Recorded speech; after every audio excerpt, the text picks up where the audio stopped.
What's going on, everybody? My name is Free Michael, and today I'd like to talk about my favorite tool whenever I'm doing street photography, and it's actually the only camera that I take with me anytime I go on vacation, and that is the Fujifilm X100F.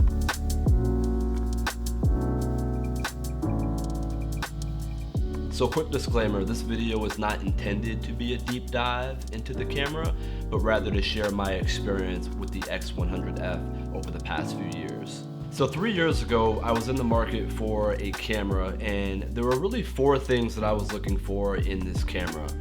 I was looking for something that was compact. I wanted a camera that had a fixed lens. Also wanted to make sure that it was cost effective. And last but not least, I also was looking for a camera that was inspiring, and here's what I mean. So starting off in photography 10 years ago, I had my DSLR, and within a year or so, I amassed a collection of 4 or 5 different lenses.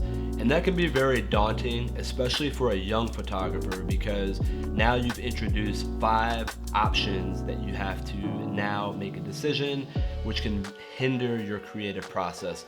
What I love about the X100F is it has the 35mm equivalent fixed lens, and so really it's just less decisions that you have to make when you're out there in the field. The thing that I love about the 35mm equivalent is it's very versatile. I've photographed everything from portraiture to landscape photography. The tool shouldn't be the thing that hinders you from your creative process. It should be the thing that aids you in your creative process in achieving the photographs that you desire. So purchasing a higher end camera is definitely an investment, and although I did want something a bit nicer, I also didn't want to break the bank. Fortunately for me, in 2019, this was the newest camera. Now I'm aware that there is a X100V, which is the newest iteration of this line. But in 2019, this camera was going for, I think, about $1,200 US, brand new. I was fortunate to find it on Craigslist from a wedding photographer for about $900 US. So I got a pretty good deal back then. I think if you were to buy the X100F used right now, you're probably looking at about $800 or so. So for all the creatives out there, I know there are times where you're doing your thing and then all of a sudden you hit this creative block, right, where you really can't get by that. I go through it all the time. I would say at least once a month it happens to me, or sometime I'll even take a significant time off from photography. One thing I love about this camera is it makes you want to pick it up and take photos. If you like working with your hands, you will love this camera, I'm telling you. It's very tactile. The great thing about it is if you're looking to nail exposure, everything can be done on the outside of the camera.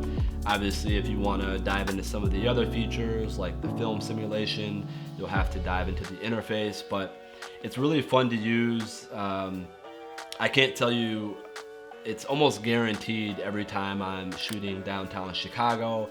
I get stopped at least once a day about this camera.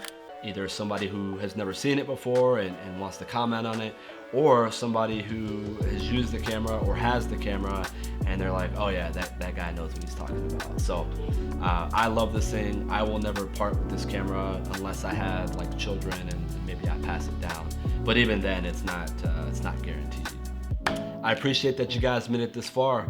If you like what you see, please hit the subscribe button. Also hit the like while you're at it. And obviously any questions or concerns, you can just drop them down in the comment box.